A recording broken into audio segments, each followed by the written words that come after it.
नमस्कार, स्वागत है आपका। आप देख रहे हैं एबीपी न्यूज और आपके साथ हूं मैं दीप बाफिला। देखिए, उत्तरी बंगाल सागर से उठा समुद्री चक्रवाती तूफान। बड़ी खबर जान लीजिए आप। रेमल बंगाल के समुद्री तट से टकराया के बंगाल और बांग्लादेश के बीच लैंडफॉल शुरू हो गया है। लैंडफॉल की प्रक्रिया अगले 2.5 घंटे तक यहां पर चलेगी। तेज हवाएं वहां पर चल रही हैं। अलग अलग हिस्सों में बारिश भी वहां पर जोरदार हो रही है। बड़ी खबर ये पश्चिम बंगाल से आपको हम दे रहे हैं। वहां पर तटीय इलाकों में बरसात और तेज हवाएं चल रही हैं। लैंडफॉल शुरू हुआ है चक्रवाती तूफान रेमल का। उत्तरी बंगाल सागर से समुद्री चक्रवाती तूफान उठा, रेमल बंगाल के समुद्री तट से टकराया। ये जानकारी इस वक्त सामने आ रही है और बंगाल साथ में बांग्लादेश के बीच लैंडफॉल शुरू हुआ है और ये पूरी जो प्रक्रिया है लैंडफॉल की वो अगले आधे घंटे तक चलेगी। तेज हवाएं भी वहां पर चल रही हैं और बारिश भी लगातार वहां पर हो रही है।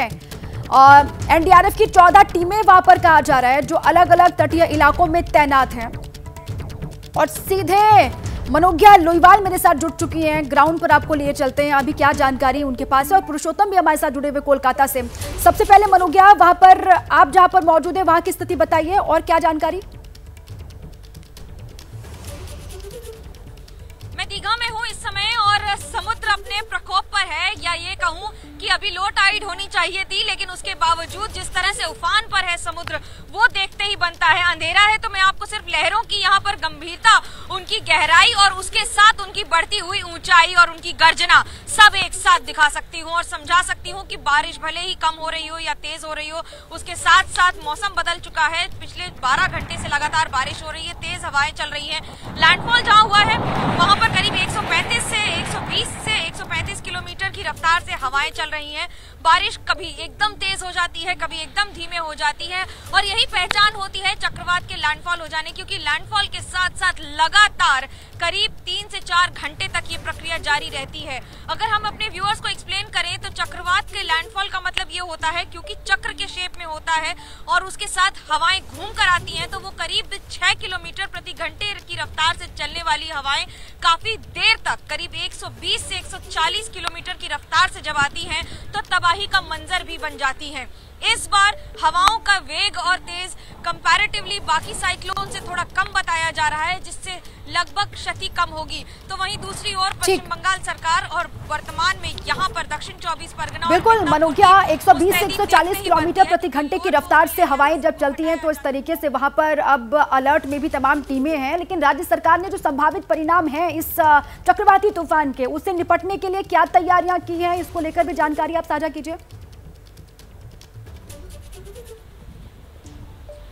जी, राज्य सरकार की तरफ से काफी सारे प्रशासनिक यहाँ पर प्रिपरेशंस की गई हैं। मैं दीघा में हूँ। दीघा जो एरिया है यहाँ पर अधिकतर सैलानी आते हैं घूमने के लिए।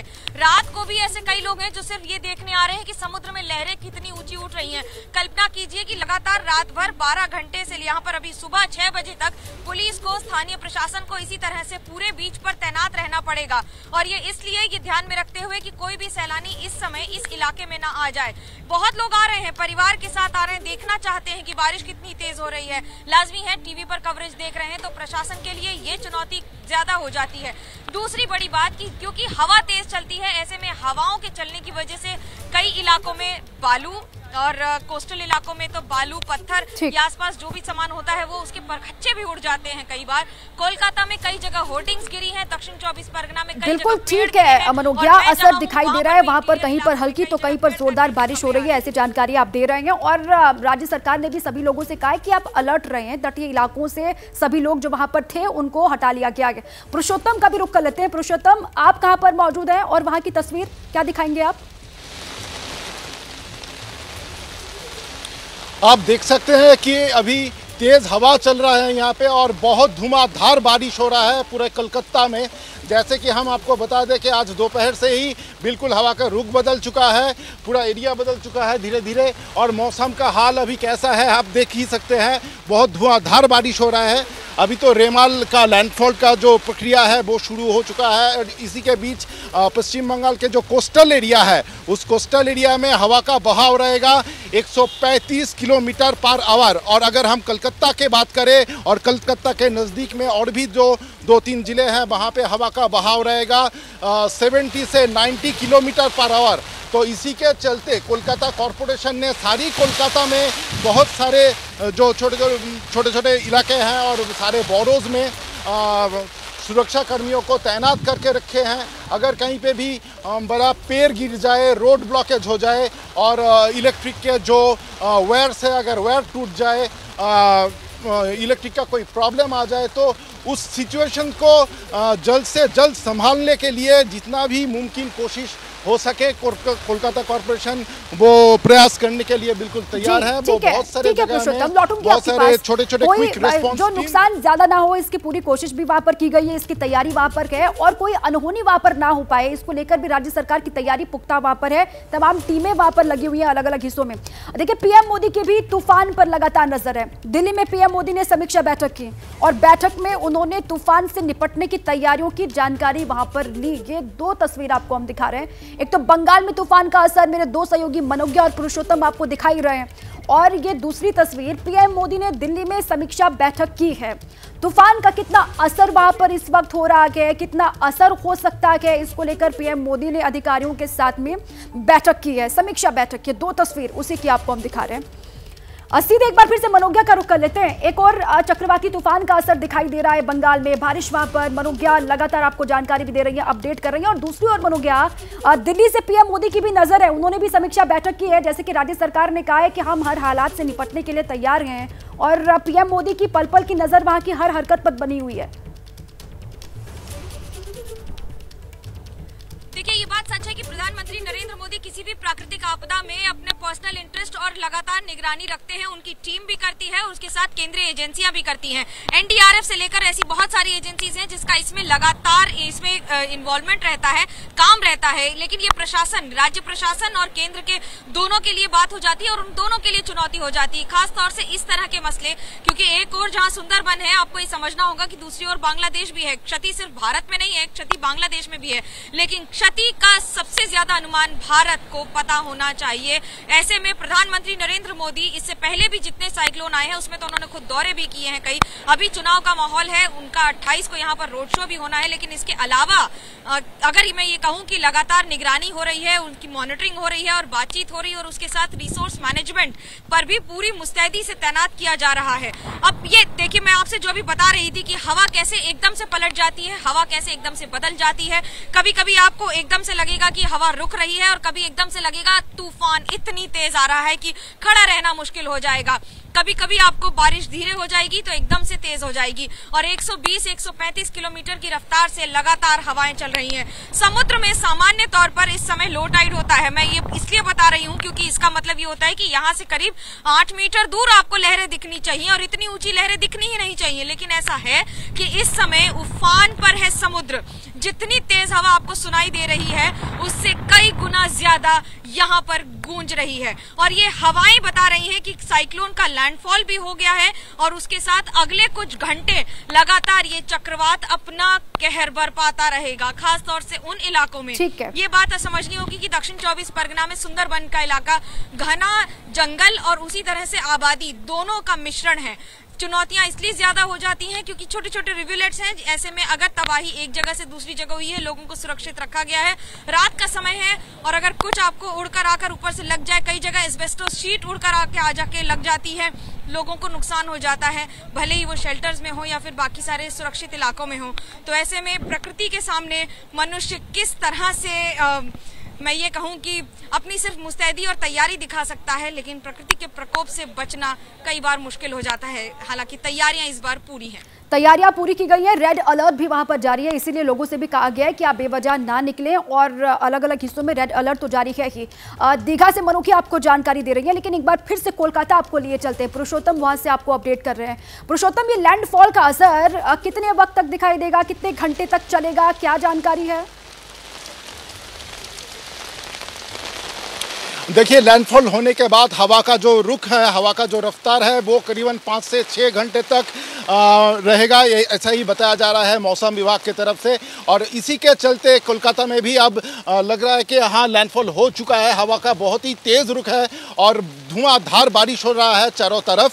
जैसे कि मैंने पहले बताया था आपको कि लैंडफॉल जिस इलाके में हो रहा है, जो कोस्टल एरियाज़ है, वहाँ पे हवा का बहाव रहेगा 135 किलोमीटर पर आवर। और इसी के चलते कोलकाता और इसके जो नज़दीकी कुछ और डिस्ट्रिक्ट्स हैं जैसे हावड़ा, हुगली, यहाँ पे हवा का बहाव रहेगा 70 से 90 किलोमीटर पर आवर। ऐसे ही इतना भी बहुत ज़्यादा है। और कोलकाता के कुछ इलाकों में जो लोग हवा के चपेट में आ सकते थे, उन लोगों को रेस्क्यू सेंटर में लेकर जा रहे हैं। और इसी के चलते और एक बात भी आपको बता दें कि कोलकाता एयरपोर्ट जो है वो आज दोपहर से कल सुबह 9 बजे तक बिल्कुल बंद कर दिया गया है। सारे जो फ्लाइट्स थे सब कुछ कैंसिल कर दिया गया है।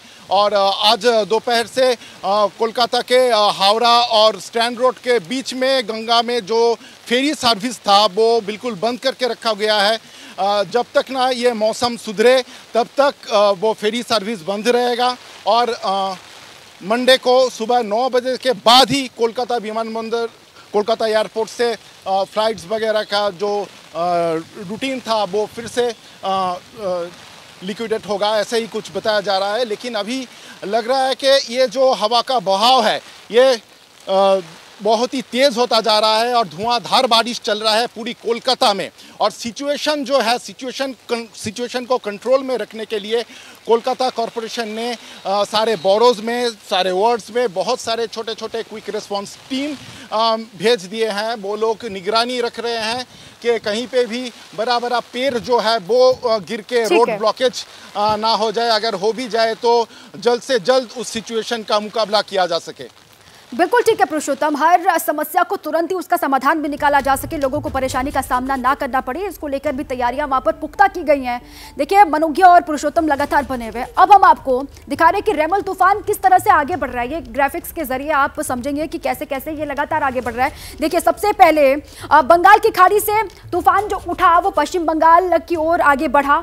ये आप देख पा रहे हैं किस तरीके से तूफान उठता है और फिर वो आगे बढ़ता है। करीब रात 10 बजे के करीब लैंडफॉल शुरू हुआ, जैसे कि जानकारी वहां से भी हमारे दो सहयोगी लगातार आपको दे रहे हैं। पश्चिम बंगाल और बांग्लादेश के बीच लैंडफॉल शुरू हुआ और कोलकाता के दीघा के पास से गुजरता हुआ बांग्लादेश की ओर ये तूफान तेजी के साथ आगे बढ़ता हुआ नजर आ रहा है। और इस तरीके से पूरा रूट भी आप देखिए किस तरीके से तेज हवाएं भी चलेंगी और ये पूरे इस तरीके से ये तूफान आगे बढ़ता हुआ नजर आएगा।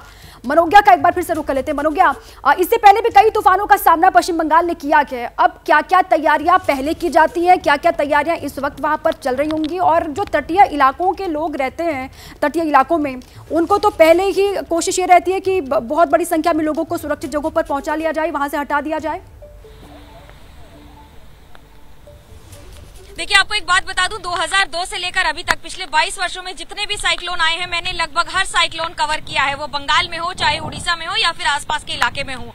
पहले ये सिर्फ पोस्ट मानसून हुआ करते थे लेकिन अब प्री मानसून हो गए हैं और ये बहुत बड़ा बदलाव 2009 के अम्फन के साइक्लोन से आया था, जो पश्चिम बंगाल में जितनी तबाही मचा के गया था उसके बाद बहुत सारी शिक्षा भी देकर गया था। वो ये कि जिस तरह से तबाही जमीनी स्तर पर मची थी उसके लिए सरकार तैयार नहीं थी, तब सरकार दूसरी थी, अब तृणमूल कांग्रेस की सरकार है। ठीक उसी तरह से उड़ीसा ने भी 99 के साइक्लोन से बहुत कुछ सीखा और अब तो राज्य स्तर पर काफी सारी फोर्सेस बना दी हैं जो सिर्फ साइक्लोन के लिए ही ट्रेंड है और रिलीफ सेंटर्स बनाए गए हैं। अब इसमें दो बात है, कभी भी कोई साइक्लोन आता है तो उसकी प्रक्रिया को 3 लेयर्स में रखा जाता है। पहली layer pre cyclone, second layer during cyclone, third layer post cyclone. Pre cyclone में सबको पता होता है इतनी गति होगी, इतने बजे आएगा, इस घंटे के दौरान होगा और यहाँ होते हुए जाएगा, लेकिन इसमें मार्जिन रखा जाता है। ड्यूरिंग साइक्लोन लोगों को इंडोर्स रखना, उनको सुरक्षित रखना सबसे बड़ी चुनौती होता है। और तीसरा पोस्ट साइक्लोन, तबाही को एनालाइज करके ये समझना कि आखिरकार बिल्कुल ठीक है मनोज्ञा। देखिए आप ये विस्तार से जानकारी दे भी रही हैं कि साइक्लोन आने से पहले, तूफान के आने से पहले क्या तैयारी की जाती है, तूफान जब आता है तो किस तरीके से आगे बढ़ना होता है और तूफान के बाद में क्या तैयारियां की जाती हैं, इसको आप विस्तार से बता भी रही हैं। बहुत शुक्रिया आपका पूरी जानकारी के लिए और पुरुषोत्तम आपका भी बहुत बहुत शुक्रिया।